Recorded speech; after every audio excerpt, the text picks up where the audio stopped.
projekt i jashtëzakonshëm, si ky, ku partnerët të jashtëzakonshëm janë përbashkë për të investuar 4 miliard euro, të cilin e kam bler me para të mbikëqyrura në mënyrë strikte nga agjencia jonë kundër pastrimit të parave, 1 për 1, euro për euro me bank, dhe jo nga Izraeli, që mund të ishte fare mirë dhe Izraeli, po nga Katari. Dhe jo nga Izraeli, po nga Katari, që nuk besoj se mund të konsiderohet nga ata që i thonë vetes musliman, por vetëm musliman nuk janë, vetëm Allah dhe Kur'an nuk kanë.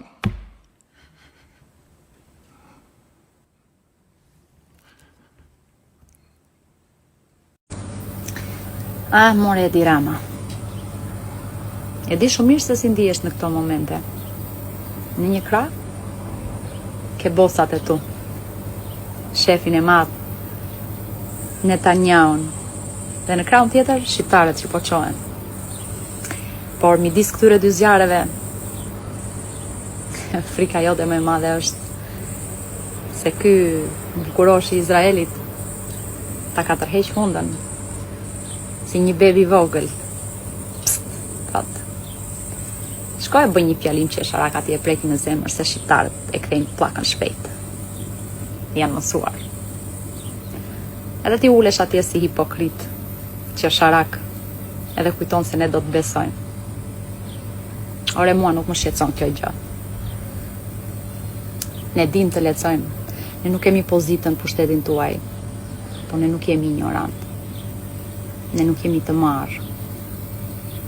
Ne jemi të butë, edhe ne jemi tolerant. Edhe ti përfiton. Përfiton edhe vjen atje dhe thua unë kam vendosur të tërhiqem, nëse ju doni. Por nuk do ta bëj, sepse e dua shumë këtë Shqipëri. Dhe harrova të them një këshill tjetër që ta kanë mësuar shokët e tu izraelit. Mbrapa këtyre punimeve nuk është Izraeli, mirë do ishte, thot. Por është Katari. Po pse nuk e dim ne mor i dashur që Katari edhe Emiratet janë kulishat e Izraelit. Çfarë të dukemi ne ty? Falë se po të them. Ha?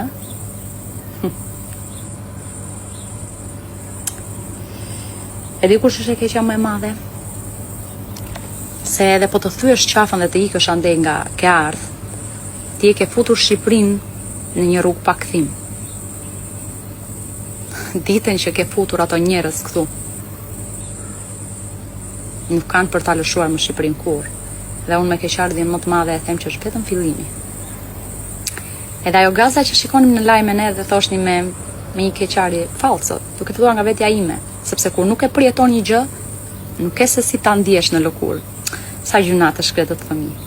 Pa jo ditë erdhi shumë shpejt për ne, sepse kështu fillojnë gjërat, me investitor strategjik, dhe pastaj vazhdojnë me bombardime, me shporje, me shpopullim. Bravo, bravo.